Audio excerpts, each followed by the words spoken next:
They called her useless, until the president called her during training. In the pre-dawn darkness of Fort Benning, while other cadets complained about sore muscles and early wake-up calls, Samantha Novel was already awake. Not by choice, but because the nightmares never let her sleep past 3 a.m. She'd sit on the edge of her narrow bunk, massaging the ache in her left leg where shrapnel had torn through muscle and bone 2 years ago in Kandahar, listening to the peaceful breathing of women who had never heard the sound of incoming mortar fire. They called her slow, broken, useless. They had no idea that the quiet woman with the slight limp had already saved more lives than most of them would ever touch. But in 6 hours, a phone call would change everything, and silence every doubt about what true heroism looked like. Hey there, my beautiful family and friends. Welcome back. If you're ready to settle in for another unforgettable story, make sure you hit that subscribe button, and let me know in the comments where you're watching from. Hearing from you, no matter where you are in the world, always makes my day. And hey, if you enjoy this one, stay tuned, because there are always more powerful stories on the way, and you definitely don't want to miss them. Before we begin, do me a favor, like this video, subscribe, and share it with someone you love. You never know whose heart this story might touch.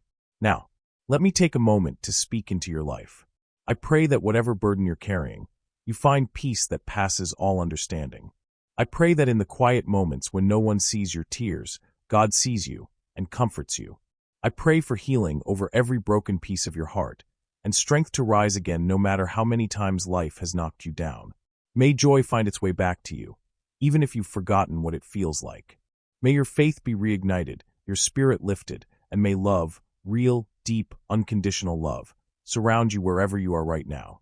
You're not forgotten, you're not invisible, and you're not alone. This community is your safe space, and this story, like all the others, is here to remind you just how powerful your journey truly is. Now take a deep breath, get comfortable, and let's dive into today's story. The alarm clock's shrill cry at 0500 hours was unnecessary. Samantha Novel had been staring at the ceiling for 2 hours, her fingers unconsciously tracing the raised scar tissue that ran from her left hip to her knee, a roadmap of the day her life changed forever. Around her, 23 other women groaned and stumbled toward their footlockers. But Samantha moved with the deliberate precision of someone who had learned that sudden movements brought unwanted attention to her limp. "Jesus, Novel, you look like death warmed over," muttered Cadet Rodriguez from the bunk across the narrow aisle. "Did you even sleep?" Samantha pulled on her ACU pants without answering. Sleep was a luxury she'd lost somewhere between her third tour in Afghanistan and the medical discharge that had crushed her soul more thoroughly than the IED that had crushed her leg. Now, 18 months later, she was here at the officer candidate school, fighting to prove she still had something to offer the Army that had saved her from the streets of Detroit as a teenager and then nearly killed her in the process. "Formation in 10 minutes, barked Drill Sergeant Morrison from the doorway, his voice carrying the particular brand of morning hostility that had become as familiar as her own heartbeat. "And Novel, keep up today, or pack your bags. I'm tired of babysitting damaged goods." The words hit like physical blows, but Samantha's expression never changed. She'd learned to absorb insults the same way her body had absorbed shrapnel. Silently, completely, with no outward sign of the damage being done. She laced her boots with methodical care, each eyelet a small act of defiance against the voice in her head that whispered maybe they were right, maybe she was useless now. Outside, the Georgia humidity wrapped around them like a suffocating blanket, even at dawn. The other cadets formed ranks with the easy confidence of people who belonged, their movements sharp and synchronized. Samantha took her place in the back row, where her uneven gait would be less noticeable, where the slight pause in her left step wouldn't throw off the entire formation's rhythm. "Today we're running the confidence course," Morrison announced, his pale eyes scanning the group with predatory interest. 5 miles, full pack, then obstacles. Anyone who can't keep pace gets counseled out. We don't have time for stragglers." His gaze lingered on Samantha just long enough for everyone to understand who he was talking about. She felt the familiar burn of shame in her chest, the same feeling she'd carried since the day the doctors told her she'd never run the same way again, never move without pain, never be the soldier she used to be. The run began at a punishing pace. Samantha settled into the rhythm she'd developed over months of training, measured steps that favored her injured leg, breathing controlled to mask the constant ache that shot from her hip to her ankle with every footfall. Within the first mile, She'd fallen to the back of the group, her pack feeling heavier with each step, sweat stinging her eyes as she fought to maintain the minimum pace required to avoid elimination. "Come on, Novel," shouted Cadet Martinez from somewhere ahead. "My grandmother moves faster than that." The laughter that followed was sharp and cutting, but Samantha kept her eyes fixed on the dusty trail ahead. They didn't know about the nights she spent in the empty gym, forcing her damaged leg through exercises that made her bite her tongue to keep from screaming. They didn't know about the physical therapy sessions where she'd relearned how to walk, how to run, how to function with a body that no longer obeyed her will without protest. Most of all, they didn't know about Master Sergeant Williams. The memory surfaced unbidden as she pushed through mile 3, her left leg now sending lightning bolts of pain up her spine with each impact. Williams had been her team leader in Afghanistan, a soft-spoken man from Alabama who treated his medics like his own children. When the convoy hit the IEDs outside Kandahar, when the Humvee flipped and caught fire with Williams trapped inside, it had been Samantha who crawled through the wreckage. She'd been the one to pull him free, her own leg shredded by twisted metal, her hands burning as she dragged his unconscious body to safety. She'd been the one to perform CPR in the middle of a firefight, ignoring the bullets that kicked up dirt around them, ignoring the blood that poured from her own wounds. She'd kept him alive for 47 minutes until the medevac arrived. Williams had survived. The letter from his wife still sat in Samantha's footlocker, thanking her for bringing him home to see his daughter's high school graduation. But here, on this trail in Georgia, surrounded by cadets who saw only her weakness, that moment of heroism felt like a story that had happened to someone else. By mile 4, Samantha was running alone. The main group had disappeared around a bend in the trail, their voices fading into the morning heat. Her pack felt like it weighed 100 pounds, her water was nearly gone, and every step sent shockwaves of agony through her reconstructed leg. But she kept moving, kept placing one foot in front of the other, because stopping meant admitting they were right about her. The confidence course loomed ahead like a medieval torture device. Rope climbs, wall traversals, low crawls through mud and sand. Samantha arrived 15 minutes after the lead group, her face pale with exhaustion and pain. Morrison stood with his arms crossed, shaking his head in theatrical disappointment. Well, the walking wounded finally makes an appearance. His voice carried easily across the training area, ensuring everyone could hear. "Tell you what, Novel. You can watch the real soldiers complete the course, then pack your gear. I'll have your paperwork ready by 1400. Something inside Samantha's chest cracked, but not from the insult. It cracked from the weight of carrying her story alone, from the exhaustion of proving herself to people who had already decided she wasn't worth their time. She looked around at the faces of her fellow cadets, some embarrassed, some relieved it wasn't them, none willing to meet her eyes. "Roger, Sergeant," she said quietly, her voice steady despite the tremor in her hands. But as the other cadets began the obstacle course, something unexpected happened. Cadet Thompson, a quiet young woman from Oregon, stumbled on the rope climb and fell hard onto her shoulder. The sound of her cry echoed across the training area, and Samantha saw immediately from the angle of Thompson's arm that it was dislocated. Without thinking, without permission, Samantha dropped her pack and limped toward the fallen cadet. Morrison's voice followed her like a whip crack. "Novel, stand down. You're not part of this exercise." But Samantha was already kneeling beside Thompson, her hands moving with the practiced efficiency of someone who had treated battlefield injuries under fire. The other cadets clustered around, uncertain, as Samantha gently examined Thompson's shoulder. "It's dislocated," she said calmly. "I can relocate it, but it's going to hurt." Thompson nodded through her tears, and Samantha positioned her hands with the precision of someone who had performed this procedure dozens of times in far worse conditions. With one smooth movement, she popped the shoulder back into place. Thompson gasped, then sighed with relief as the immediate pain faded. "Thank you," Thompson whispered. "God, that hurt so bad." Samantha was already fashioning a sling from Thompson's shirt, her movements economical and sure. "Keep it immobilized for at least 48 hours. Ice for the first 24, then heat. You'll be fine." "Where did you learn to do that?" asked Martinez, the same cadet who had mocked her pace during the run. For a moment, Samantha hesitated. Then she looked up at the circle of faces around her, still skeptical, but no longer dismissive. "Afghanistan. 3 tours as a combat medic." The silence that followed was different from the uncomfortable quiet of earlier. This was the silence of people recalibrating their assumptions, of realizing they had been measuring worth by the wrong standards. Morrison pushed through the crowd, his face red with irritation. "I told you to stand down, Novel. Now you're providing medical care without authorization." That's another counseling statement. But as he spoke, Samantha noticed something in his eyes that hadn't been there before. A flicker of uncertainty, as if he was seeing her clearly for the first time. As the medics arrived to take Thompson to the infirmary, Samantha returned to where she'd dropped her pack, preparing for the walk back to the barracks and the inevitable paperwork that would end her second chance at military service. The other cadets resumed the obstacle course, but she caught fragments of whispered conversations. Questions about her service, speculation about what she'd experienced downrange. For the first time since arriving at OCS, Samantha felt something other than isolation. It wasn't acceptance, not yet, but it was recognition. Someone had needed help, and she had provided it, regardless of her own situation. That was who she was, who she had always been, even when her body betrayed her and her peers dismissed her. The sun climbed higher as she shouldered her pack and began the long walk back to the barracks, her limp more pronounced now from the morning's exertion. Behind her, she could hear Morrison calling cadence for the group, his voice carrying across the Georgia pine forest like a challenge she was no longer allowed to meet.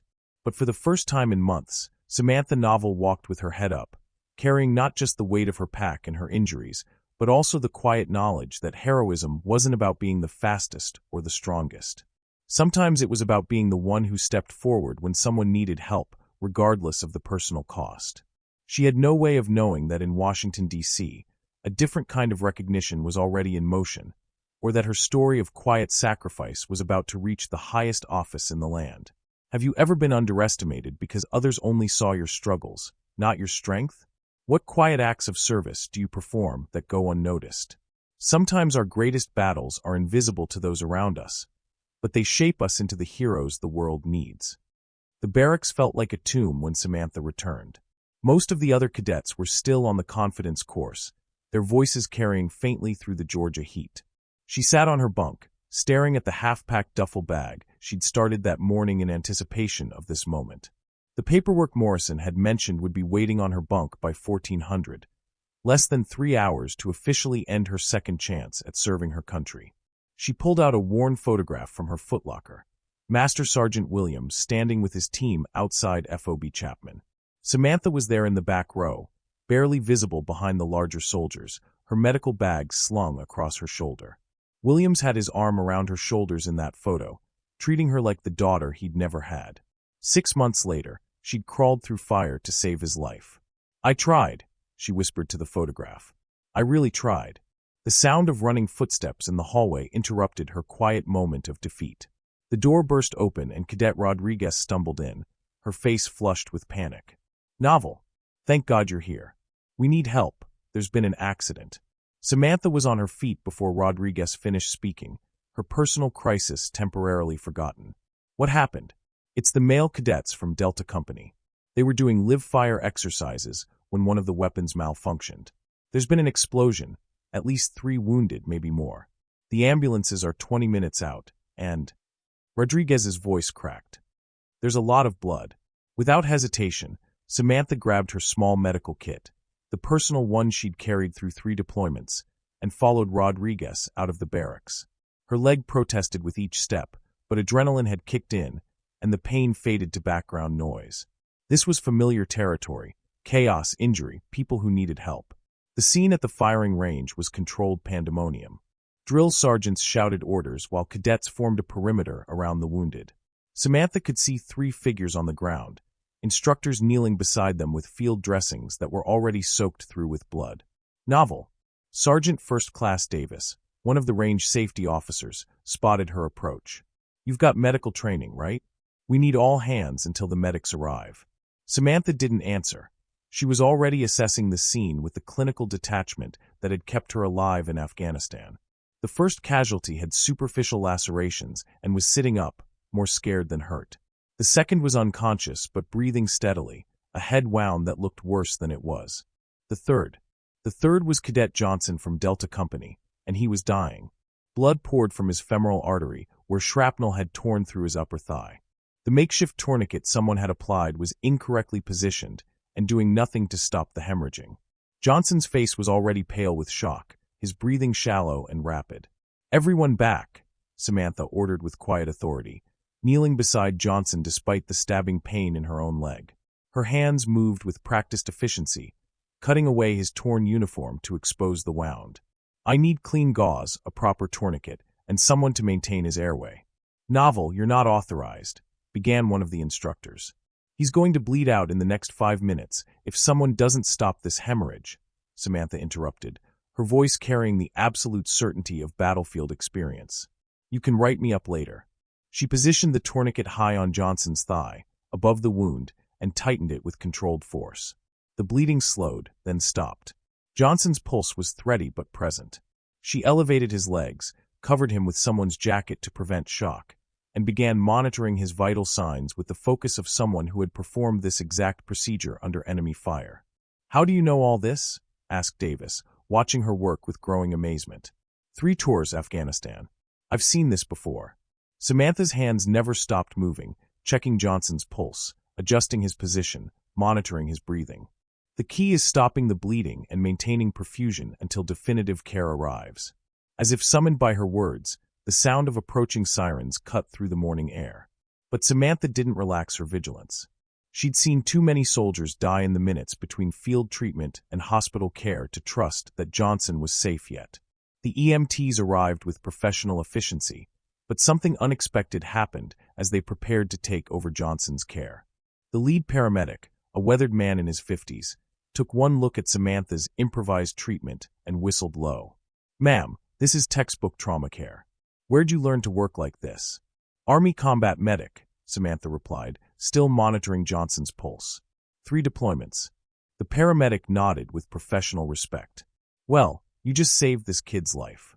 That tourniquet placement is perfect, and the way you've managed his shock, this is better than some of the ER work I've seen." As they loaded Johnson onto the stretcher, he briefly regained consciousness. His eyes found Samantha's face, focusing with effort. "Thank you," he whispered, so quietly only she could hear. Samantha squeezed his hand gently. "You're going to be fine. Stay strong." The ambulance pulled away, carrying Johnson toward the military hospital, and suddenly the firing range felt eerily quiet. The other cadets stood in clusters, their voices hushed as they processed what they'd witnessed. Samantha became aware of all the eyes on her, not with the mixture of pity and dismissal she'd grown accustomed to, but with something approaching awe. "Novel." The voice belonged to Colonel Martinez, the OCS commandant, who had arrived sometime during the crisis. Samantha hadn't even noticed him approach. "I need to speak with you." Her heart sank. This was it, the final nail in the coffin of her military career. She'd provided medical care without authorization, had stepped outside the chain of command, had acted on instinct instead of following protocol. All the reasons Morrison needed to complete her dismissal. "Yes, sir," she said, struggling to her feet. Her leg had stiffened during the medical emergency, and the adrenaline was wearing off, leaving her feeling hollow and exhausted. Colonel Martinez studied her with sharp, intelligent eyes. He was a small man, barely taller than Samantha, but he carried himself with the unmistakable bearing of someone who had earned his authority through decades of service. 3 tours, he asked quietly. "Yes, sir." 2019 to 2022. "Combat." "Yes, sir." "Forward operating bases, convoy escort, casualty evacuation." She paused, then added, "I was medically retired after an IED incident in Kandahar." Martinez nodded slowly. "And today you potentially saved Cadet Johnson's life." It wasn't a question, but Samantha answered anyway. "I did what any medic would do, sir." "Did you?" Martinez's voice carried a note of something Samantha couldn't identify. "Because according to the reports I've been receiving, you're considered unfit for service. Slow, unreliable, unable to keep pace with your fellow cadets." The words stung because they were true, at least partially. Samantha had been struggling, had been falling behind, had been marked for elimination. But standing there with Johnson's blood still on her hands, she felt something she hadn't experienced in months. Clarity about who she was and what she was capable of. "I may not be the fastest runner anymore, sir. My left leg doesn't work the way it used to. But I'm still a soldier, and I'm still a medic. When someone needs help, I'm going to help them." Martinez was quiet for a long moment, studying her face with an intensity that made her uncomfortable. Around them, The other cadets were being dismissed, sent back to their barracks to process the morning's events. But Samantha remained at attention, waiting for the final judgment that would end her military career. Sergeant Davis, Martinez called to the range safety officer. I want a full report on Novel's actions today. Every detail. Yes, sir. I can tell you right now, she knew exactly what she was doing. Professional, calm under pressure, textbook emergency medicine. That kid owes her his life. Martinez nodded. I want that report on my desk within the hour. And Davis, I want you to pull Novel's complete military record. Everything from basic training through her medical retirement. Yes, sir. As Davis hurried away, Martinez turned back to Samantha. Novel, you're dismissed from training for the remainder of the day. Report to my office at 0800 tomorrow morning. Yes, sir. Samantha hesitated, then asked, Sir, will Drill Sergeant Morrison's recommendation still be processed? For the first time, Martinez's expression softened slightly. That remains to be seen. Sometimes we make judgments based on incomplete information. Sometimes we need to look deeper to understand what we're really seeing. As Samantha walked back toward the barracks, her leg aching with each step, she felt a strange mixture of emotions. The immediate crisis was over, Johnson would survive, and she had performed exactly as her training had prepared her to. But the larger question of her future remained unanswered. What she didn't know was that Colonel Martinez was already making phone calls, pulling strings that reached far beyond Fort Benning. Johnson's father, it turned out, was a senator who had served on the Armed Services Committee for 15 years. More importantly, Senator Johnson was scheduled to have dinner that evening with someone who had the power to change everything. But for now, Samantha sat on her bunk, cleaning Johnson's blood from under her fingernails, and tried not to think about tomorrow morning's meeting with the commandant. She had done what she always did, help someone who needed help, regardless of the personal cost. It was who she was. It was who she had always been. And somewhere in Washington, D.C., a conversation was about to begin that would ensure the right people finally understood what true service looked like. When was the last time you acted purely from your heart, putting someone else's needs before your own consequences? True character reveals itself not in moments of comfort, but when we choose compassion over self-preservation. What defines you when everything is on the line? The rest of the day passed in a strange, suspended quiet. Word of the accident had spread through the base with the efficiency of military gossip, but details remained scarce. Samantha spent the afternoon in the common area, methodically cleaning and reorganizing her medical kit, a ritual that had comforted her through 3 deployments and countless emergencies. Other cadets drifted through the space, some nodding acknowledgement in her direction, others maintaining the careful distance they'd established over the past months. She didn't blame them. In their position, she might have done the same thing. Military culture rewarded strength, speed, and unwavering performance. She represented everything they'd been taught to avoid becoming: damaged, compromised, unreliable. Hey, Novel. Rodriguez approached cautiously, settling into the chair across from her. How are you holding up? Samantha looked up from the suture kit she was inspecting. I'm fine. How's Thompson's shoulder? She's good. Thanks to you. Rodriguez hesitated, then leaned forward. Look, I owe you an apology. We all do. The way we've been treating you. You don't owe me anything, Samantha interrupted gently. You were evaluating what you saw. I understand that. But what we saw wasn't the whole picture, was it? Rodriguez's voice carried genuine regret. Johnson's alive because of you. Thompson's shoulder is functional because of you. How many other people have you helped that we don't even know about? The question hung in the air between them. Samantha closed her medical kit with precise movements, each item secured in its designated place. She thought about the nights she'd spent in the barracks infirmary, helping cadets with everything from blisters to anxiety attacks. The unofficial counseling sessions for homesick 19-year-olds.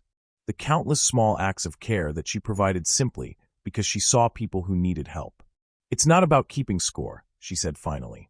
It's about being useful when someone needs you to be useful. Rodriguez nodded slowly. Is that why you came back? To OCS, I mean. After what happened to you downrange. Samantha was quiet for so long that Rodriguez began to think she wouldn't answer. When she finally spoke, her voice was barely above a whisper. After the medical retirement, I spent 8 months in physical therapy. Learning to walk again, learning to function with a body that didn't work the way it used to. And the whole time, All I could think about was getting back to service.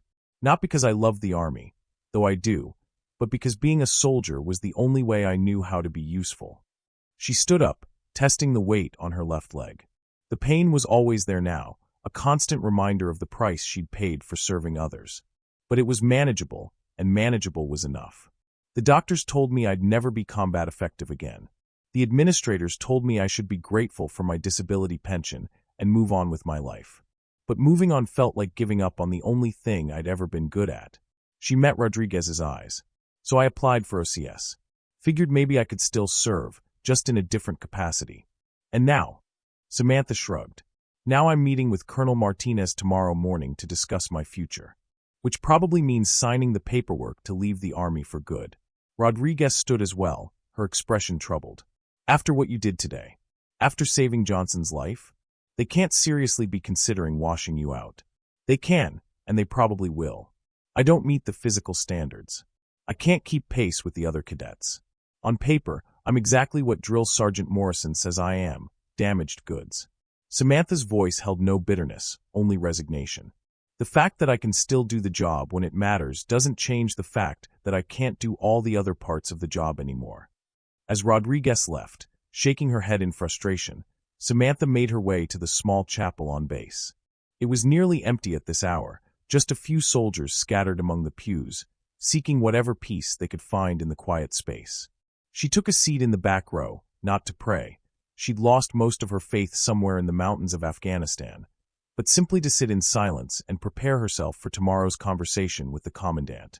What she didn't know was that 3 states away, in a secure office in Washington, D.C., Colonel Martinez was having a very different kind of conversation.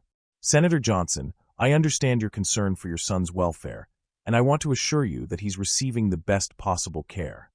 Martinez held the phone against his ear while scrolling through Samantha's military record on his computer screen. However, I think you should know about the cadet who saved his life. On the other end of the line, Senator Robert Johnson sat in his Capitol Hill office, still wearing the rumpled clothes he'd thrown on when the call came about his son's accident. Tell me about her. Her name is Samantha Novel. She's been struggling in our program, physical limitations from combat injuries. To be honest, we were preparing to counsel her out. Martinez paused, reading through a commendation that made his chest tight. But today she performed emergency trauma care that, according to the paramedics, absolutely saved your son's life. Where did she serve? Afghanistan. 3 tours as a combat medic. Wounded in action during her final deployment. Martinez's voice grew quieter as he read further into the file. Senator, there's something else you should know. The incident that ended her combat service, she was wounded while saving her team leader from a burning vehicle. Pulled him out under fire, performed CPR in the middle of a firefight. He survived because of her actions. Senator Johnson was quiet for a long moment. When he spoke again, his voice carried the weight of someone who had sent thousands of young Americans into harm's way and understood the true cost of service. Colonel, I want you to do something for me. I want you to pull every record, every report, every piece of documentation related to this young woman's service. Everything. Yes, sir. May I ask why? Because I have a feeling we're about to discover that the Army is making a very serious mistake. And because my son is alive tonight, because someone who had every reason to give up chose to keep serving others instead. The senator paused. Colonel, how soon can you have that complete file? I can have everything compiled within 6 hours, sir. Good. I'm going to make some calls. There are people who need to hear this story. As the senator hung up, he stared out his office window at the lights of the Capitol Dome. In a few hours, he was scheduled to attend a small dinner at the Naval Observatory, a monthly gathering of senior officials and defense leaders hosted by the vice president. Tonight's guest of honor would be the president himself, just returned from a European summit. It would be the perfect opportunity to tell a story about a young woman whose quiet heroism exemplified everything America's military stood for. Back at Fort Benning, Samantha left the chapel and walked slowly toward the barracks, unaware that her actions had set in motion a chain of events that would reach the highest levels of government. She passed the hospital where Johnson was recovering, and on impulse, she stopped at the information desk. I was wondering if I could check on the status of Cadet Johnson from this morning's accident, she said to the duty nurse. The nurse, a tired-looking woman in her 40s, consulted her computer. Are you family? No, ma'am. I was. I was there when it happened. I helped with his initial treatment. The nurse's expression softened. Oh, you're the medic. The doctors have been talking about you all afternoon. They said your field treatment was outstanding. She leaned forward conspiratorially. Between you and me, they're saying you saved that boy's life. How is he? Stable. They had to do some vascular repair work, but the surgeon said the tourniquet placement was perfect. Prevented any permanent damage to the leg. The nurse smiled. He's been asking about you, actually. Wants to thank you personally. That's not necessary, Samantha said quickly. I'm just glad he's going to be okay. Would you like to see him? He's awake and alert. Samantha hesitated. Part of her wanted to check on Johnson, to see for herself that he would recover fully. But another part of her, the part that had learned to avoid drawing attention to herself, urged her to leave well enough alone. Maybe tomorrow, she said finally. I don't want to interrupt his rest. As she walked away from the hospital, Samantha reflected on the strange turns her life had taken.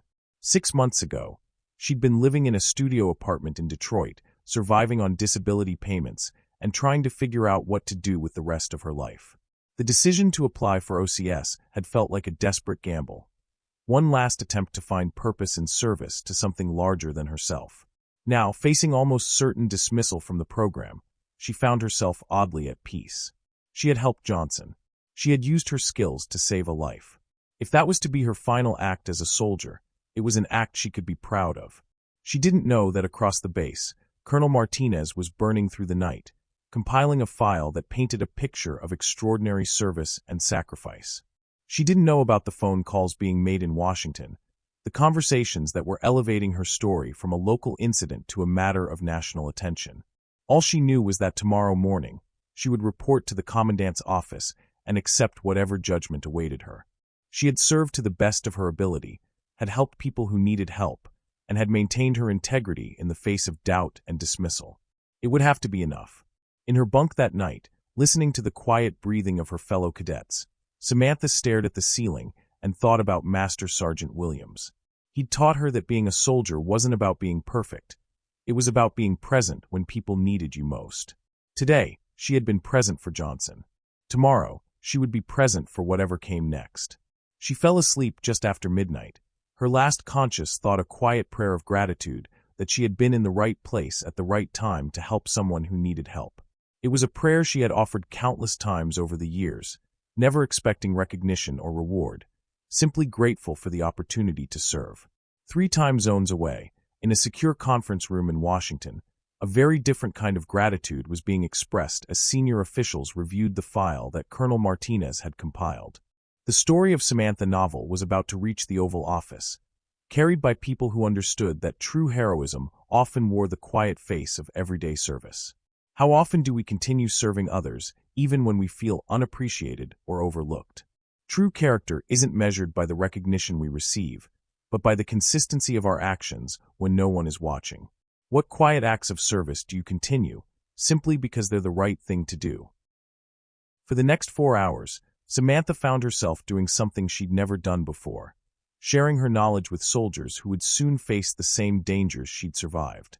She taught them how to apply tourniquets, how to maintain airways, how to treat sucking chest wounds and traumatic amputations.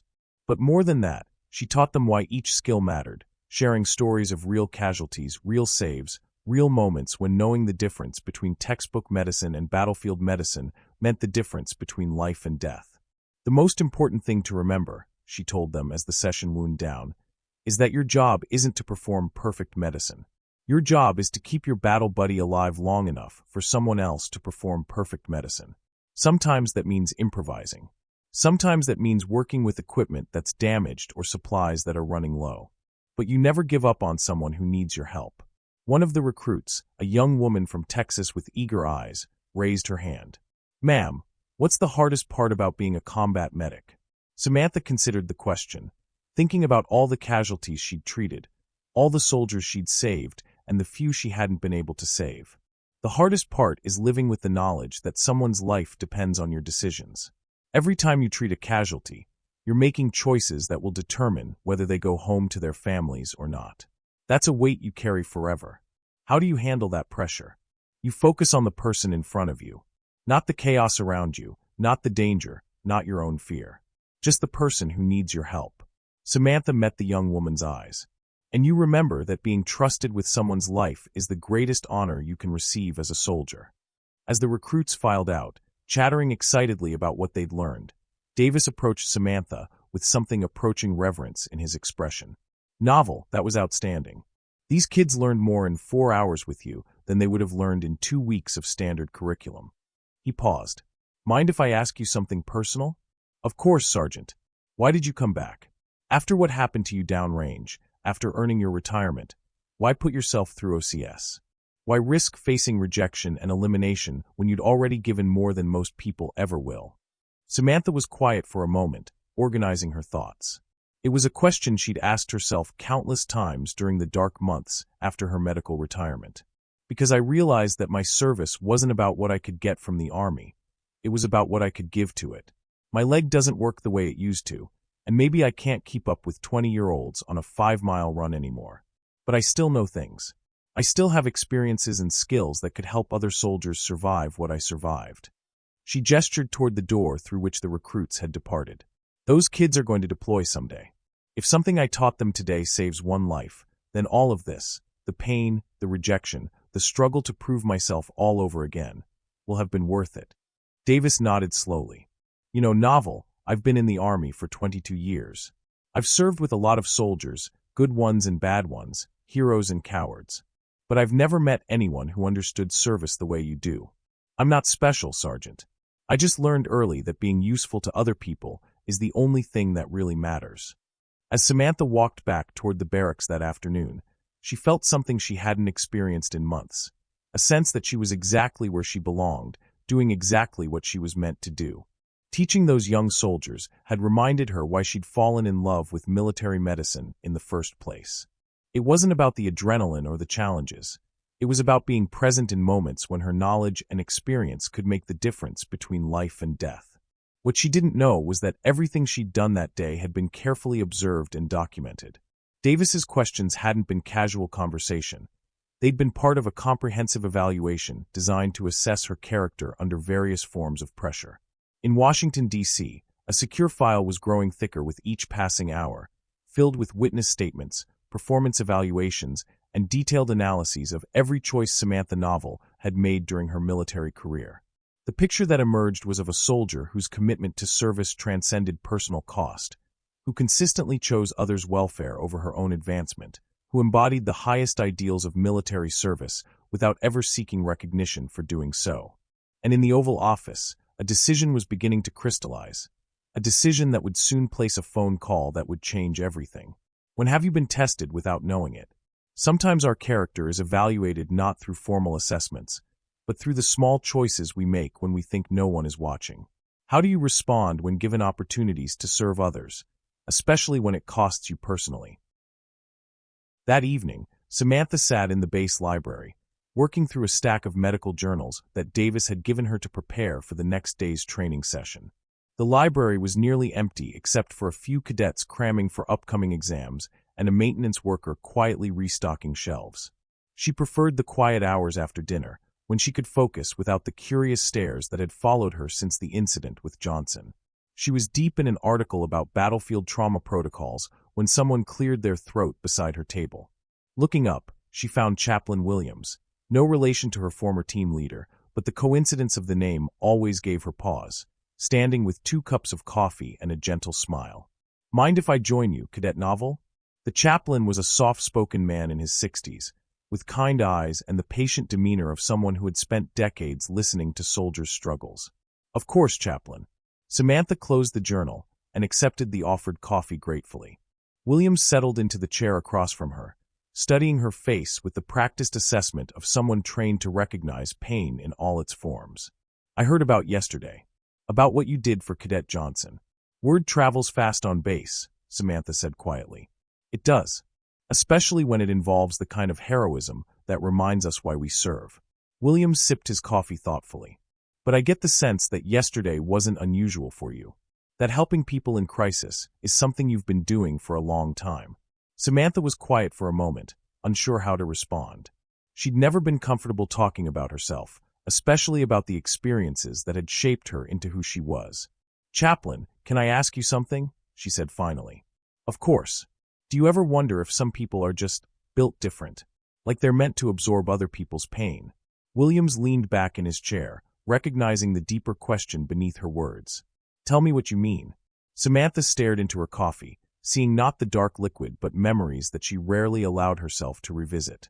"I grew up in Detroit, East Side, in a neighborhood where you learned early that the world was divided into people who helped and people who hurt. My mom worked 3 jobs trying to keep us afloat after my dad left when I was 8. She paused, organizing thoughts that she'd never shared with anyone. Mom was a home health aide. She'd come home exhausted from taking care of other people all day. But if a neighbor needed help, if someone in our building was in trouble, she'd drop everything to help them. Even when we couldn't afford it. Even when it meant less food on our table. That must have been difficult for you as a child. I used to get angry about it. Why was she helping Mrs. Rodriguez with her groceries when we needed groceries? Why was she watching the Thompson kids for free when she could have been working a paying job? Samantha's voice grew softer. But then one winter, when I was 12, I got pneumonia. Really bad. Mom couldn't afford to take time off work, couldn't afford the medication I needed. Williams waited patiently as she gathered herself to continue. Mrs. Rodriguez showed up at our door with soup and medicine. The Thompsons organized a neighborhood collection to help with the doctor bills. Every person my mom had helped over the years came together to help us when we needed it most. Samantha looked up, meeting the chaplain's eyes. That's when I understood.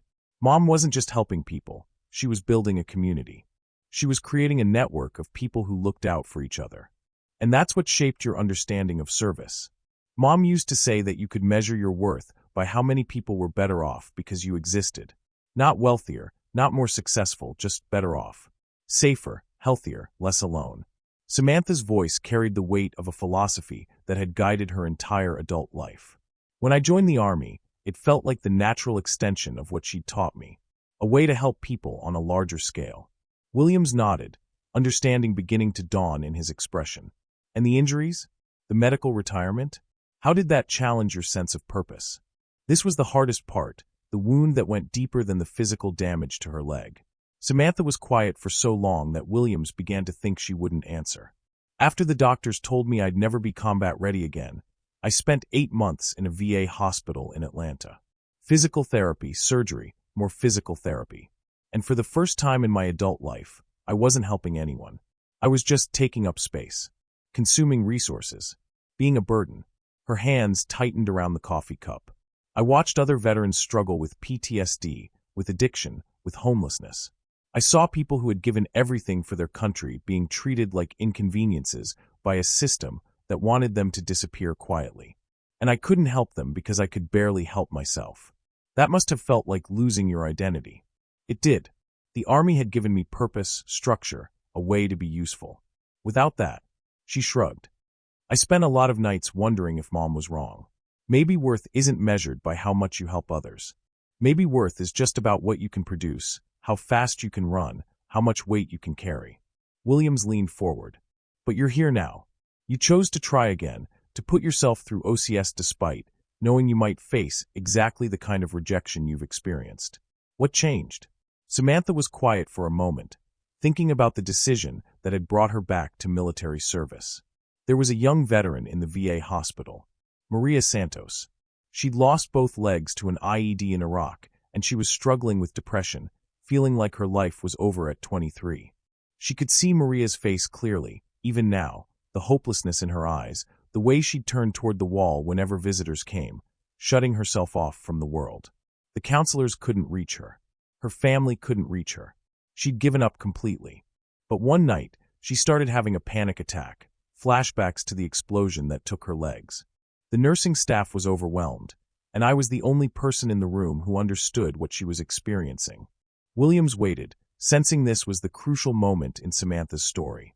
I spent 3 hours with her that night, just talking, sharing my own experiences with trauma, with feeling broken, with questioning whether survival was worth the pain that came with it. By morning, she was asking questions about prosthetics, about adaptive sports, about ways she could still contribute to society. You helped her find hope again. She helped me find mine, Samantha corrected gently. Maria went on to become a Paralympic athlete. She runs a nonprofit now, helping other wounded veterans transition to civilian life. Every month, she sends me updates about the people she's helping, the lives she's touching. Samantha smiled, the first genuine smile Williams had seen from her. That's when I realized Mom was right all along.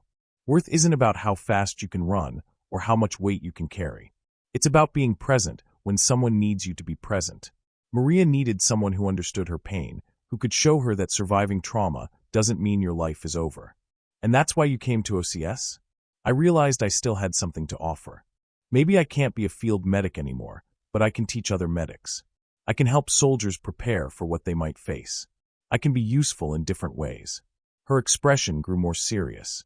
Even if they decide I'm not officer material, even if I wash out of this program, at least I tried to find a way to keep serving. Williams was quiet for a long moment, processing everything she'd shared. When he spoke again, his voice carried deep respect. Samantha, in 30 years of military chaplaincy, I've counseled thousands of soldiers. I've seen heroes and cowards, saints and sinners, people motivated by noble ideals, and people motivated by selfish ambition. But I've rarely met someone whose understanding of service is as pure as yours. I'm not pure, Chaplain. I have doubts, fears, moments when I wonder if I'm fooling myself about my capabilities. That's what makes you genuine. False heroes never doubt themselves. True heroes question everything, especially their own motives. Williams finished his coffee and stood to leave. Samantha, I want you to know that your story isn't over. Sometimes God works in ways we don't expect, through people we don't expect, to bring about outcomes we never could have imagined. As the chaplain left, Samantha returned to her medical journals, but her concentration was broken. Talking about her mother, about Maria, about the experiences that had shaped her understanding of service, had stirred up emotions she usually kept buried. What she didn't know was that their conversation had been gently guided by information Williams had received earlier that day. Information that had come from the highest levels of military command. The chaplain's questions hadn't been casual. They'd been part of a comprehensive assessment designed to understand not just what Samantha had done, but why she'd done it. In a secure office 3 floors above the library, Colonel Martinez was compiling the final pieces of a psychological profile that painted a remarkable picture of character development. Samantha's background, growing up in poverty, shaped by a mother who modeled selfless service, finding purpose in helping others, explained everything about her military career and her response to adversity. The phone on Martinez's desk rang with the distinctive tone that indicated a call from Washington. "Colonel Martinez," he answered. "Colonel, this is General Harrison from the Joint Staff. I trust you've been following the guidance we discussed regarding Cadet Novel." "Yes, sir. We've completed a comprehensive assessment of her character, capabilities, and background. The picture that emerges is extraordinary." "How so?" Martinez opened the thick file that had grown over the past week. "Sir, we're looking at a soldier whose entire life has been shaped by a philosophy of service before self. Her childhood taught her that worth is measured by contribution to others' welfare. Her military service demonstrates consistent heroism under fire. Her response to career-ending injuries was to find new ways to serve rather than to accept retirement. And her current performance? She's struggling with physical standards that don't measure what she actually brings to military service. But when tested in scenarios that utilize her knowledge and experience, she excels. The recruits she taught this week learned more about combat medicine in 4 hours than they typically learn in 2 weeks of standard curriculum." General Harrison was quiet for a moment. "Colonel, I'm going to share something with you that's classified at the highest levels.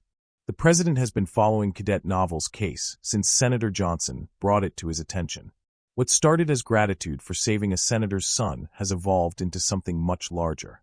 Martinez felt his pulse quicken. "Sir, the President believes that Samantha Novel represents the best of what military service should be. He wants to use her story to remind the American people, and the military itself, that heroism isn't always loud or dramatic. Sometimes it's quiet, consistent, and unrecognized." "What are you asking me to do, sir?" "Tomorrow, Cadet Novel will receive a phone call. She won't know who's calling initially, but the conversation will reveal the impact her service has had at the highest levels of government. Colonel, I need you to ensure she takes that call." As Martinez hung up the phone, he stared out his office window at the lights of the base below. Somewhere in those buildings, Samantha Novel was reading medical journals, preparing to teach more young soldiers, completely unaware that her story had reached the Oval Office and was about to change her life in ways she never could have imagined. The quiet hero who had spent her entire life helping others was about to discover that true service is never really unnoticed. It just takes time for the right people to recognize its value. What experiences in your childhood shaped your understanding of service and compassion? Often our greatest strengths come from our deepest struggles, and our willingness to help others is born from our own experiences with needing help. How has your past pain prepared you to heal others? The next morning brought an unusual announcement during formation. Colonel Martinez stood before the assembled cadets with an expression that suggested important visitors were coming to Fort Benning, the kind that required extra attention to uniform standards and military bearing. Ladies and gentlemen, we'll be hosting a delegation from the Department of Veterans Affairs this week. They're conducting research on military medical training and veteran transition programs. Martinez's eyes swept the formation, lingering briefly on Samantha. I expect all of you to represent this installation with distinction should you encounter any of our visitors. After formation, as the cadets dispersed to their various training activities, Samantha found herself assigned to another day of medical instruction. Word had spread about her success with the previous group of recruits, and requests for her expertise were coming from multiple units across the base. She was setting up training materials in the medical facility when she noticed a man in civilian clothes observing from the back of the classroom. He was older, perhaps in his 60s, with silver hair and the upright bearing that suggested military background. His clothes were understated but well-tailored, dark slacks, white shirt, navy blazer. He could have been any number of the officials, contractors, or researchers who regularly visited military installations. "Excuse me," Samantha approached him after ensuring her students were settled. "Are you here to observe the training session?" The man turned, and she was struck by his eyes, intelligent, warm, with the kind of depth that suggested he'd seen considerable life experience. When he smiled, it reached those eyes completely. "If you don't mind, I'm Dr. Patterson from the VA. We're researching best practices in combat medical training." His voice carried a slight accent, maybe Midwest, possibly Ohio. "I understand you've been doing some innovative work with new recruits." "I wouldn't call it innovative, sir. Just sharing practical experience." Samantha gestured toward the classroom. "You're welcome to observe, though I should warn you that my methods aren't exactly conventional." Dr. Patterson chuckled. "In my experience, the best teachers rarely are." Over the next 4 hours, Patterson watched as Samantha worked with a group of 20 recruits, teaching them advanced trauma care. But more than observing her technical skills, he seemed fascinated by her teaching philosophy. The way she connected medical procedures to real-world scenarios, how she emphasized the humanity of the patients they might someday treat. "The most important thing to remember," Samantha told her students as they practiced chest seal applications, "is that you're not just treating wounds. You're treating someone's son, someone's daughter, someone's parent. Every casualty you work on is the center of someone else's universe. That knowledge should inform every decision you make." One recruit, a young man from Kansas named Williams, raised his hand. "Ma'am, how do you handle it when you can't save someone? When you do everything right but they still die?" The classroom grew quiet. This was the question every military medic feared having to confront, the reality that haunted everyone who worked in battlefield medicine. Samantha was quiet for a moment, thinking about the casualties she hadn't been able to save, faces that still visited her dreams, names she carried like weights in her heart. "Private Williams, you handle it by remembering that your job isn't to be God. Your job is to give every person the best possible chance at life. Sometimes that's enough, and sometimes it isn't. But the alternative, not trying, not caring, not giving everything you have, isn't acceptable. You honor the ones you lose by saving the ones you can." From the back of the room, Patterson nodded almost imperceptibly. This wasn't textbook instruction. This was wisdom earned through experience, pain, and reflection. After the session ended and the recruits filed out, Patterson approached Samantha again. "That was remarkable. Where did you learn to teach like that?" "I didn't learn it anywhere, sir. I just try to prepare them for realities that most training programs don't address." Samantha began packing up her materials. Medical training tends to focus on procedures and protocols. But downrange, you're working with damaged equipment, limited supplies, and casualties who are fighting for their lives. The human element is what makes the difference between success and failure. Patterson helped her carry training materials back to the storage room, moving with the easy confidence of someone comfortable in military environments. "Can I ask you something personal?" he said as they walked. "Of course. What brought you back to service? After being medically retired, after earning the right to a peaceful civilian life, why put yourself through the challenge of starting over?" It was a question Samantha had answered many times over the past week, but something about Patterson's tone suggested genuine curiosity rather than professional evaluation. "Because I realized that my service wasn't finished. The Army taught me skills, gave me experiences, showed me things about myself that I never would have discovered otherwise. It felt wrong to take all of that knowledge and just keep it to myself." They had reached the storage room, but neither seemed in a hurry to end the conversation. "Do you ever doubt that decision?" Patterson asked. "Especially when you face the kind of discrimination you've experienced here?" Samantha paused, surprised by his directness. Most visitors to the base stayed carefully neutral, avoiding anything that might be construed as criticism of military policies or procedures. "Every day," she said honestly. "There are mornings when I wake up wondering if I'm fooling myself, if I'm trying to reclaim something that's already lost. But then I spend a day like today, working with young soldiers who need to learn these skills, and I remember why I came back." Patterson nodded thoughtfully. "What would it mean to you if your service was truly recognized? Not just by your immediate commanders, but at the highest levels of government?" The question was oddly specific, and Samantha found herself studying his face more carefully. There was something about him that didn't quite fit the image of a VA researcher, a certain bearing, a way of moving and speaking that suggested he was accustomed to significant responsibility. "Sir, with respect, I don't serve for recognition. I serve because service is what gives my life meaning.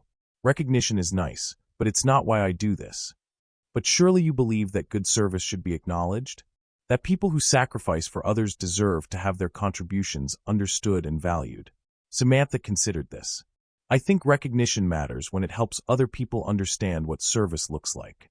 If my story could inspire someone else to help their community, to serve their country, to just be kinder to the people around them, then recognition would have value. But for me personally, I already know the worth of what I've done. I don't need external validation to understand that." Patterson was quiet for a long moment, studying her face with an intensity that made her slightly uncomfortable. "Samantha," he said finally, using her first name for the first time, "I've spent 30 years working with veterans, studying military culture, trying to understand what motivates people to serve. I've rarely met someone whose philosophy of service is as clear and unselfish as yours. Thank you, sir, but I'm not special. I just had good teachers growing up. Your mother." It wasn't a question, and Samantha wondered how much background research this VA delegation had done on the personnel they were observing. "Yes, sir. She taught me that worth is measured by how many people are better off because you exist." Patterson smiled, and again she was struck by the warmth in his expression. "She sounds like a wise woman." She was. "She died while I was on my second deployment. Cancer. By the time I got home on emergency leave, she was already gone." Samantha's voice grew soft. "I never got to tell her about the Bronze Star, about the lives I'd saved, about how her lessons had shaped everything I did as a soldier." "I think she knew," Patterson said gently. "Mothers usually do." They parted ways outside the medical facility, with Patterson thanking her for the opportunity to observe her teaching and Samantha wondering why she'd shared so much personal information with a stranger. There had been something about his manner, genuinely interested, non-judgmental, almost paternal, that had encouraged openness. What she didn't know was that Dr. Patterson spent the next hour in a secure conference room with Colonel Martinez, debriefing the morning's observations. "She's exactly as described in the files," the man said, removing the small recording device from his jacket pocket. "Completely genuine, utterly without artifice or self-promotion. Her commitment to service is philosophical, not transactional." Martinez nodded. "Sir, if I may ask, what's the larger purpose here? Why this level of attention to one cadet?" The visitor looked out the window at the training facilities where Samantha was already preparing for her afternoon session with another group of recruits. "Colonel, this country has been through a difficult period. People have lost faith in institutions, in leadership, in the idea that service and sacrifice still matter. We need to remind them that there are still people who embody the best of what America stands for, people who serve not for personal gain, but because service is who they are." And Cadet Novel represents that? Cadet Novel is that. Her story, growing up in poverty, shaped by a mother who modeled selfless service, finding purpose in helping others, continuing to serve even after being wounded in that service, is the American story at its best. Martinez was beginning to understand the scope of what was happening. "Sir, how high does this go?" The visitor stood, adjusting his jacket. "Colonel, tomorrow morning at 0930, Cadet Novel will receive a phone call in your office. I need you to ensure she's available to take that call." "Yes, sir." "Should I prepare her in any way?" "No." Her response needs to be completely natural, completely authentic. The visitor moved toward the door, then paused. "Colonel, what you're about to witness tomorrow will be one of the most important moments in that young woman's life. But more than that, it may be one of the most important moments in the recent history of military service. Make sure you document everything." As the visitor left, Martinez sat alone in his office, processing the implications of what he'd just heard. The VA researcher, who had spent the morning with Samantha Novel, was clearly much more than he appeared. The level of security clearance required for his presence, the resources being devoted to observing one cadet, the references to highest levels of government. All of it pointed to involvement at the very top of the chain of command. Somewhere in Washington, decisions were being made that would soon change Samantha's life forever. But for now, she continued her work, teaching young soldiers, helping people who needed help, completely unaware that her quiet heroism was about to be recognized in the most public and significant way possible. The connection had been made. Trust had been established. And tomorrow, the truth would finally be revealed. When have you formed unexpected connections with people who saw your true value before you recognized it yourself? Sometimes the most important relationships in our lives begin with strangers who understand our character better than we do. What draws you to authentic people who serve others without seeking recognition? The phone call came at 0545, just as Samantha was lacing her boots for morning PT. The number was unfamiliar, but the area code was Detroit, always a reason for concern when you'd grown up where she had. "Samantha Novel?" The voice was strained, older, barely familiar. "This is Samantha." "Who is this?" "It's Mrs. Rodriguez, honey. From the old building on Cass Avenue. I'm sorry to call so early, but I didn't know who else to contact." Samantha's heart clenched. Elena Rodriguez had been her mother's closest friend, the woman who had helped raise her when her mother worked double shifts, who had been like a grandmother during the years when her own family felt fractured and incomplete. "Mrs. Rodriguez, what's wrong? Are you okay?" "It's not me, Mija. It's the building. They're evicting everyone today. 30 families, including the Martinez family with the new baby, and Mr. Thompson. You remember Mr. Thompson, he's 84 now and uses a wheelchair. They're putting everyone on the street with nowhere to go." The words hit Samantha like physical blows.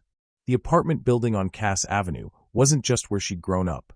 It was a community, a network of families who looked out for each other the way her mother had taught her family should work. What happened? Why are they evicting people? The new owners say the building failed some kind of inspection.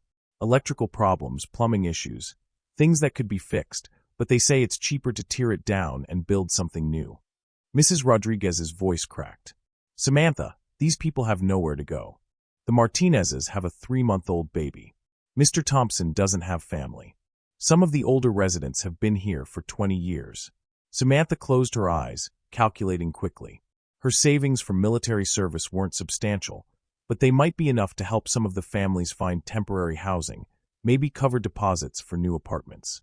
"Mrs. Rodriguez, how much time do they have?" "The sheriffs are coming at noon today. Everyone has to be out by then, or they'll arrest people for trespassing." Samantha looked at her watch, 0550. She had exactly 6 hours and 10 minutes before the evictions began, and she was supposed to be leading medical training for new recruits at 0800, followed by her weekly evaluation with Colonel Martinez at 0930, the meeting that would likely determine whether she remained in the OCS program. "Mrs. Rodriguez, I'm going to make some calls. Can you give me your number so I can reach you?"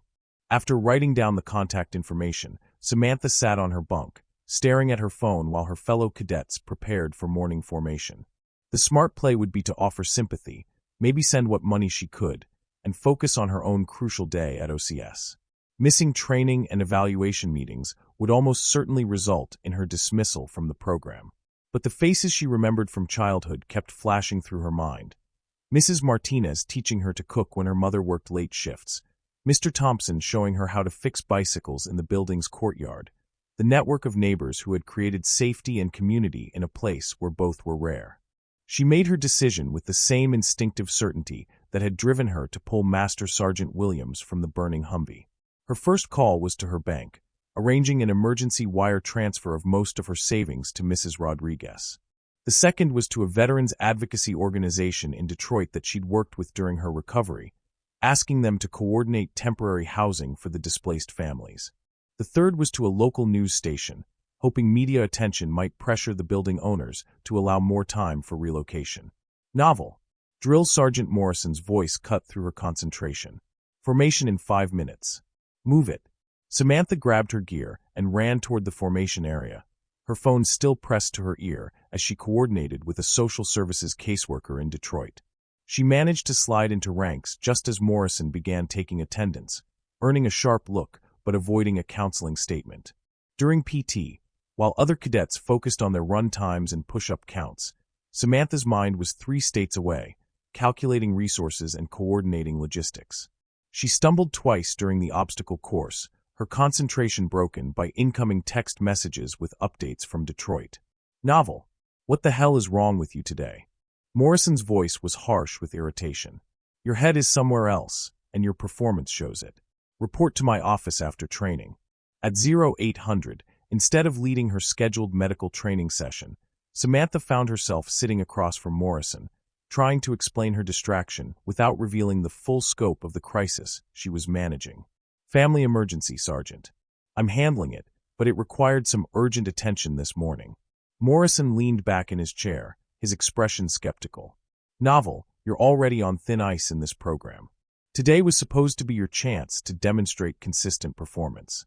Instead, you're distracted, unfocused, and frankly, a liability to your fellow cadets. I understand, Sergeant. It won't happen again. You're right, it won't. Because you're going to pack your gear and report to Colonel Martinez at 0900 instead of 0930. I'm recommending immediate dismissal from the program. The words should have devastated her, but Samantha felt only a strange sense of clarity. She had made her choice, helping people who needed help over advancing her own career, and she could live with the consequences. Roger, Sergeant. As she left Morrison's office, her phone buzzed with another update from Detroit. The media attention had worked. A local television station was covering the evictions, and a city councilman was demanding an investigation into the building owners' practices. More importantly, the veterans organization had found temporary housing for most of the families, funded by her savings and emergency assistance programs. At 0900, Samantha knocked on Colonel Martinez's door, expecting to find him alone for the final conversation that would end her military career. Instead, she found Martinez sitting with the man she knew as Dr. Patterson, both of them studying a thick file spread across the desk. Novel, please have a seat. Martinez's tone was unreadable. Samantha settled into the chair, maintaining military bearing despite knowing that her future was about to be decided by men who had witnessed her worst performance day since arriving at OCS. I understand you've had some personal challenges this morning, Patterson said, his voice carrying the same warmth she remembered from their previous conversation. Yes, sir. I apologize for any impact on my training performance. Martinez leaned forward. Novel, can you tell us about the nature of this family emergency? For a moment, Samantha hesitated. Talking about her personal life, about the community that had raised her, felt like exposing something sacred to judgment. But these men had been nothing but fair in their dealings with her, and she owed them honesty. Sir, the apartment building where I grew up is being demolished today. 30 families are being evicted with no notice, including elderly residents and families with young children. I've been trying to coordinate emergency housing and assistance for them. Patterson and Martinez exchanged a look that Samantha couldn't interpret. And this required you to compromise your training schedule? Martinez asked. Yes, sir. I made the decision to prioritize helping people who had no one else to turn to over maintaining my performance standards here. Even knowing it might cost you your place in this program? Samantha met his eyes directly. Sir, if staying in OCS meant ignoring people who needed help, people who helped raise me, who were there for my family when we needed them, then staying wouldn't have been worth it. The room fell silent. Patterson made a note in the file, then looked up at her with an expression she couldn't read. Samantha, what if I told you that your response to this crisis has revealed more about your character than any training exercise could? Sir, I'm not sure I understand. Martinez spoke up. Novel, we've been observing you for the past week. Not just your performance, but your decision-making, your priorities, your values under pressure. And what you did this morning, Patterson added, choosing to help people in crisis even when it jeopardized your own future, demonstrated exactly the kind of leadership and character we need in military service. Samantha felt confused, off balance. Sir, I failed my training requirements. I let my personal concerns interfere with my duties. Did you? Patterson's voice was gentle. Or did you demonstrate that true military leadership means understanding that duty extends beyond immediate orders to encompass responsibility for community and service to others? Before Samantha could respond, Patterson's phone rang with a distinctive tone. He glanced at the screen, then at Martinez. Colonel, I believe it's time for that call we discussed. Martinez nodded, then looked at Samantha. Novel, you're about to receive a phone call that will change your understanding of what's been happening here. I need you to answer naturally, honestly, exactly as you would respond to anyone else. The phone on Martinez's desk rang. He lifted the receiver, listened for a moment, then handed it to Samantha. Cadet Novel? There's someone who wants to speak with you.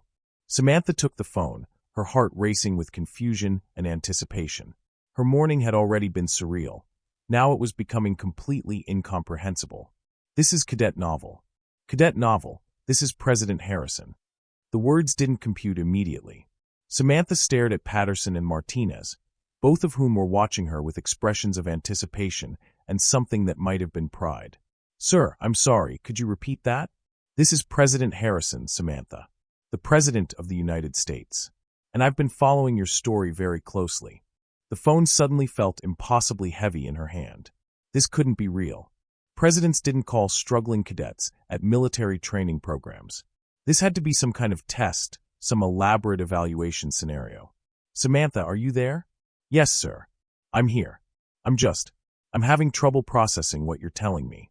The voice on the other end of the line chuckled warmly. I understand. This isn't exactly a typical Wednesday morning call. But Samantha, I wanted to speak with you personally because your story has reminded me why military service matters and why people like you represent the very best of what America stands for. Samantha looked across the desk at Patterson, understanding beginning to dawn. The VA researcher who had observed her teaching, who had asked such penetrating questions about her philosophy of service, who had seemed somehow familiar and important.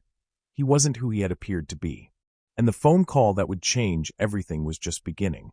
When have you faced a moment where doing the right thing meant sacrificing your own opportunities? The deepest test of character comes when we must choose between our own advancement and service to others. What defines you when everything you've worked for is on the line? Mr. President, Samantha managed, her voice barely steady. I don't understand. Why would you be calling me? Samantha, 3 weeks ago, Senator Robert Johnson's son was wounded in a training accident at your base. Do you remember Cadet Johnson? Yes, sir. I helped with his medical treatment. You saved his life, the president said firmly. And when Senator Johnson called to thank me for the quality of medical care his son received, he told me about a young woman whose quick thinking and battlefield experience had prevented his son from bleeding to death. Samantha glanced at Martinez and Patterson, if that was even his real name, both of whom were listening intently to her side of the conversation. Sir, I just did what any medic would do. That's exactly what Senator Johnson said you would say. So I asked some people to look into your background, to understand who you really are and what your service has meant to this country. The president paused, and Samantha could hear papers rustling in the background. Samantha, I'm looking at a file that tells an extraordinary story. 3 combat tours in Afghanistan. 47 documented medical treatments under fire. 2 unit citations for valor. A Bronze Star for pulling your team leader from a burning vehicle while under enemy attack. Then performing CPR for 47 minutes until help arrived. Sir, I was just doing my job. Were you? Because the same file shows that you were medically retired after sustaining severe injuries during that rescue. You could have lived quietly on your disability pension, but instead you fought your way back to fitness and applied for officer candidate school. Why? Samantha looked around the room, feeling exposed and overwhelmed. This conversation was touching on things she rarely discussed, even with herself. Because I still had something to offer, sir. My leg doesn't work the way it used to, but my experience, my knowledge, that could still help people. And how has that worked out for you at OCS? The question was gentle but direct, and Samantha felt the weight of the past months pressing down on her. It's been challenging, sir. I haven't been able to meet all the physical standards. Some people have questioned whether I belong here. Including this morning, when you chose to help families facing eviction instead of focusing on your own evaluation? Samantha's breath caught. How could he possibly know about Detroit? Sir, how did you? Samantha, for the past week, I've had people observing your actions, your decisions, your character under pressure. Not to judge you, but to understand you. To see if what Senator Johnson told me about your character was accurate. She looked directly at Patterson, understanding flooding through her. Dr. Patterson isn't really from the VA, is he? Patterson smiled and spoke for the first time since the call began, but his voice carried a different authority now. My name is Robert Patterson, and I'm the Deputy Chief of Staff at the White House. I've been watching you teach, listening to your philosophy of service, trying to understand what drives someone to consistently choose others' welfare over their own advancement. Samantha felt the world shifting around her. The past week suddenly made sense. The unusual assignments, the penetrating questions, the feeling that she was being evaluated for something larger than OCS. Mr. President, she said into the phone, I don't understand what this means. It means, Samantha, that in a time when many Americans have lost faith in institutions, in leadership, in the idea that service still matters, your story reminds us what this country stands for at its best. The president's voice grew more serious. Let me tell you what I've learned about you this week. When given the opportunity to teach young soldiers, you shared not just procedures, but wisdom earned through experience and sacrifice. When a fellow cadet was injured, you provided life-saving care without hesitation. When families in your childhood neighborhood faced eviction, you risked your own future to help them. Sir, those weren't extraordinary actions. They were just human responses to people who needed help. That's exactly why they were extraordinary, Samantha. Because in every case, you had a choice. You could have stayed focused on your own advancement, your own challenges, your own goals. But every time, you chose service to others. Samantha was quiet, processing the magnitude of what she was hearing. Mr. President, with respect, I still don't understand why this matters to you personally. Because, Samantha, I believe that the future of this country depends on people like you. People who understand that leadership isn't about power or position. It's about responsibility to others. People who serve not for recognition or advancement, but because service is who they are. The president paused, and when he continued, his voice carried the weight of executive decision. Samantha, I want to offer you something. Not because you've asked for it, not because you've sought recognition, but because true service deserves to be acknowledged and honored. Sir, I don't need recognition. I just want to continue serving. I know you don't need it. That's exactly why you deserve it. The president's voice warmed. Samantha, I'm offering you a direct commission as a captain in the U.S. Army Medical Corps, along with assignment to Walter Reed National Military Medical Center as a training officer for combat medics. The words hit her like a physical force. Direct commission, bypassing the remainder of OCS, receiving an officer's rank based on merit and experience rather than traditional pathways. Assignment to Walter Reed, the premier military medical facility, where she could train the next generation of combat medics using hard-earned battlefield experience. Sir, I don't know what to say. You don't have to say anything right now. But Samantha, I want you to understand that this offer comes with a larger responsibility. I want you to help me remind this country that heroism isn't always loud or dramatic. Sometimes it's quiet, consistent, and unrecognized. Sometimes it's a young woman who pulls her team leader from a burning vehicle, or teaches recruits how to save lives, or chooses to help evicted families even when it jeopardizes her own future. Samantha looked across the desk at Martinez and Patterson, both of whom were watching her with expressions of profound respect. Mr. President, what would you need me to do? Continue being who you are. Train medics who will save lives downrange. Share your story when it can inspire others to serve. Help me show America that our military is filled with people who embody the best of what we aspire to be. The president's voice softened. Samantha, your mother taught you that worth is measured by how many people are better off because you exist. Based on what I've learned about your service, I'd say she would be very proud of the impact you've had on this world." Tears that Samantha had been fighting throughout the conversation finally broke free. "Thank you, sir. That means more to me than any promotion or recognition ever could. I know it does. That's why you're exactly the person we need in leadership." The president paused. "Samantha, there's one more thing. This afternoon, you'll receive orders for your new assignment. But tomorrow morning, I'd like you to join me at the White House for a ceremony. I want to personally present you with some recognition that's long overdue, and I want to tell your story to a few people who need to hear it." "Sir, is that really necessary? I didn't do any of this for recognition." "I know you didn't. But Samantha, sometimes recognition isn't about the person being honored. It's about inspiring others to follow their example. Your story could encourage other people to serve, to sacrifice, to choose compassion over convenience."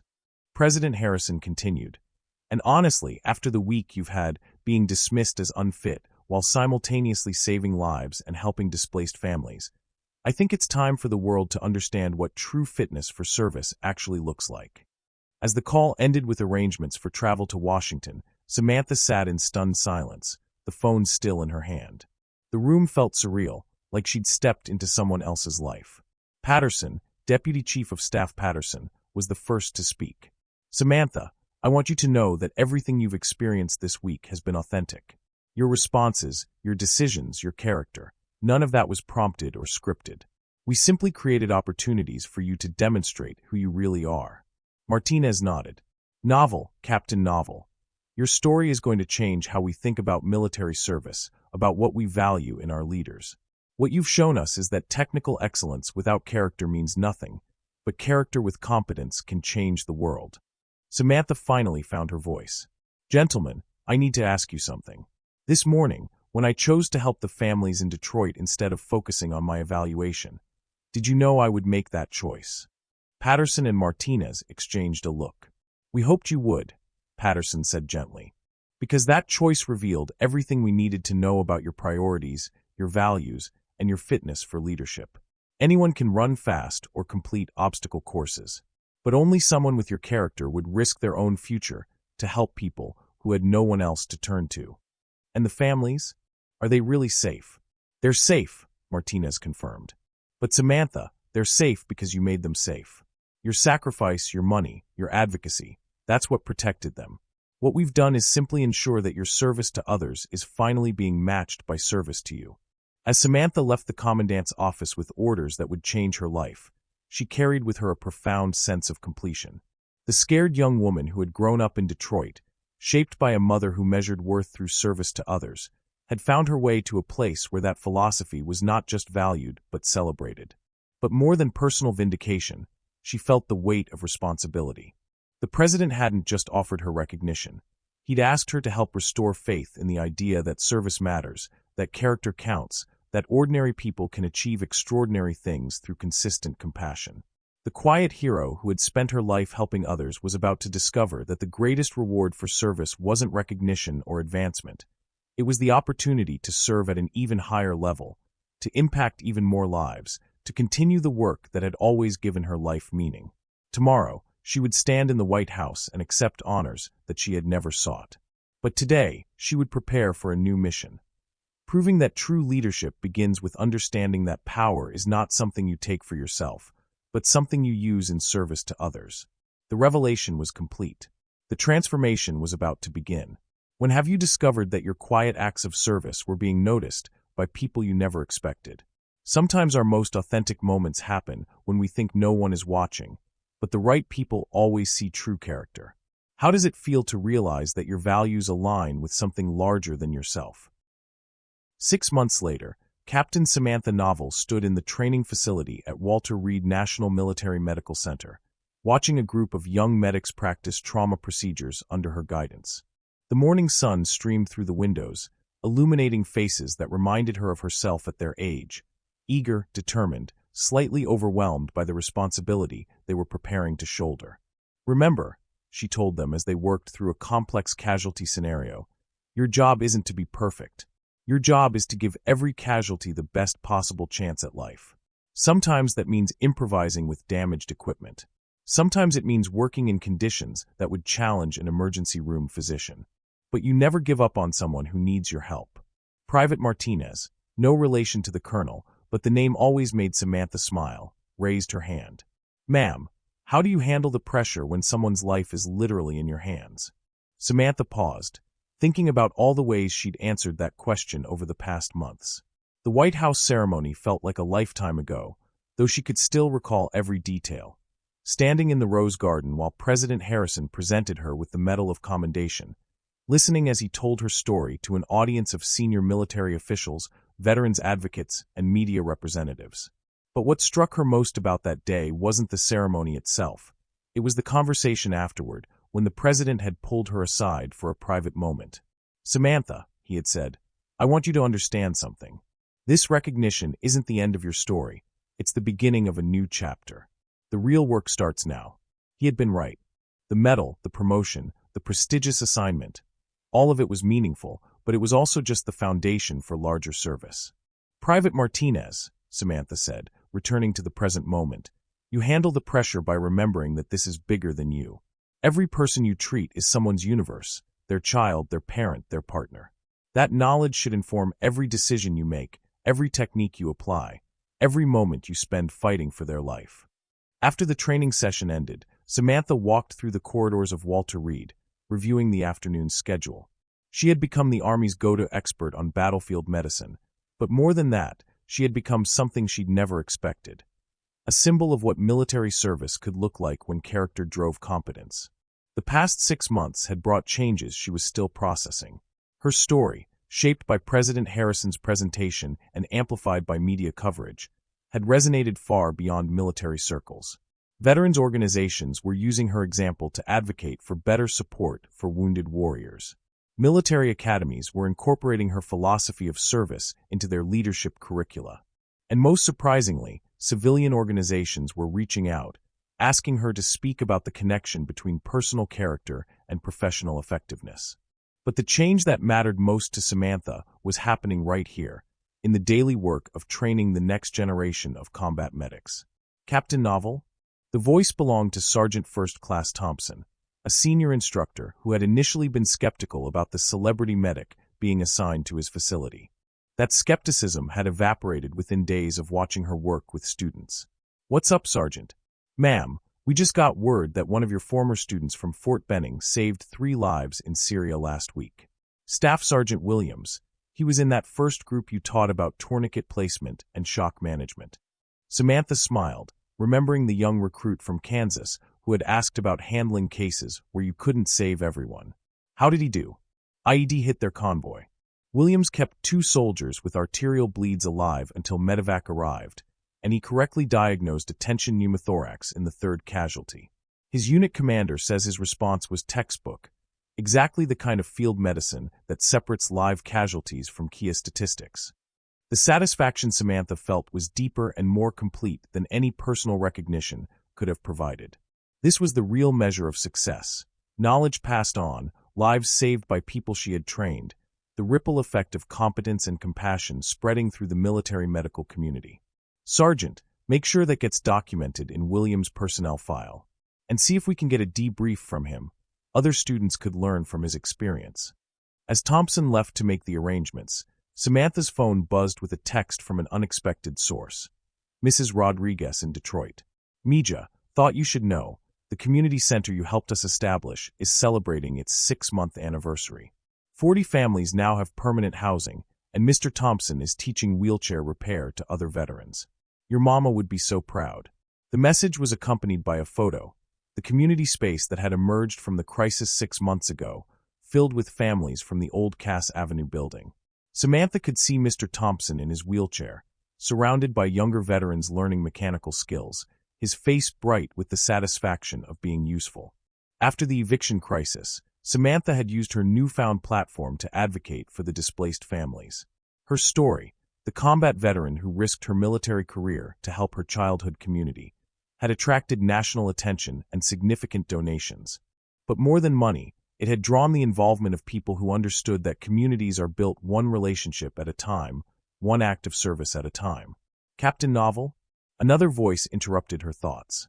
This one belonged to Dr. Sarah Chun, the chief of Walter Reed's trauma surgery department. Yes, ma'am. I wanted to let you know that the Combat Medic Certification Program you designed has been approved for Army-wide implementation. Starting next fiscal year, every medic in the Army will receive training based on your curriculum.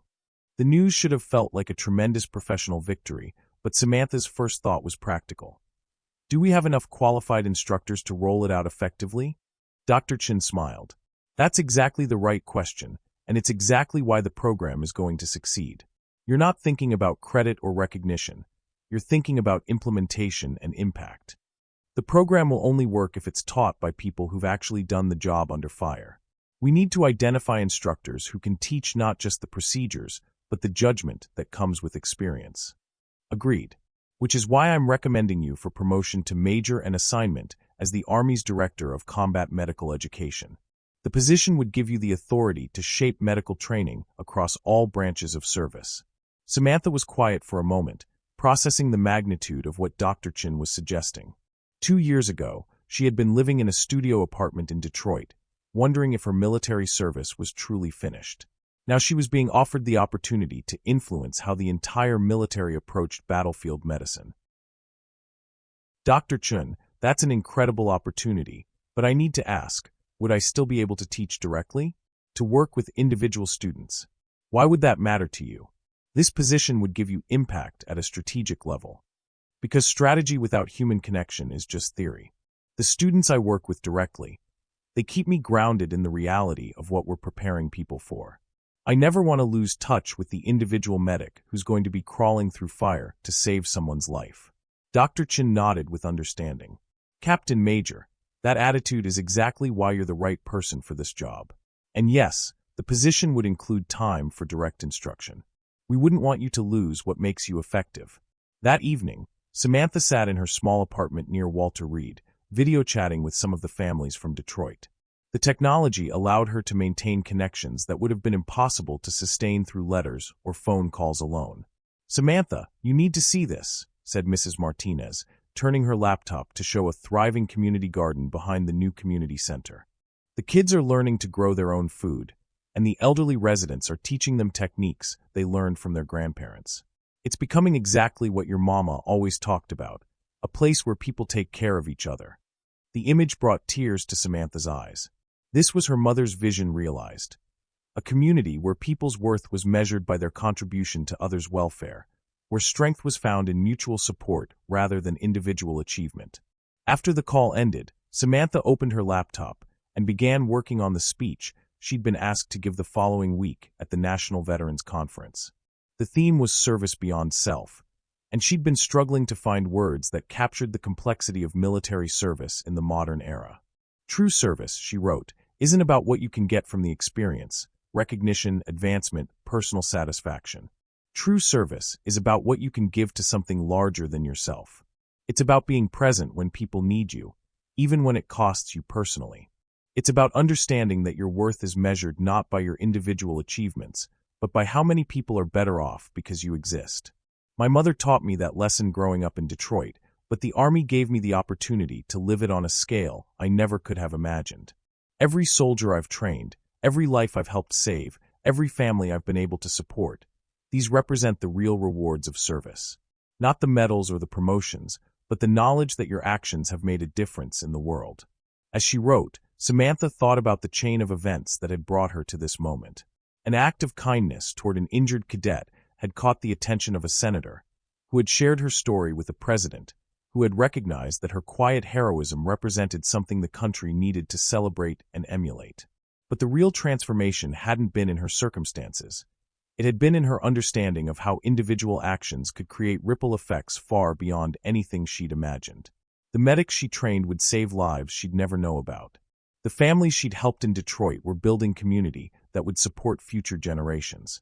The story of her service was inspiring other people to find their own ways of contributing to something larger than themselves. The next morning brought news that connected all these threads together. Colonel Martinez called from Fort Benning with an update she hadn't expected.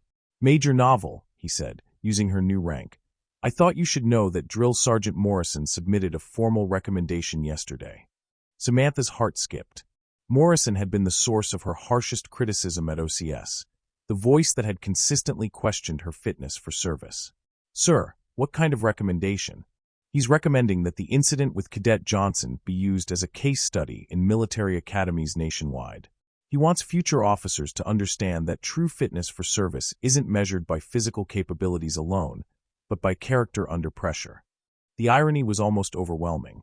The man who had called her damaged goods was now advocating for her story to be used as an example of military excellence.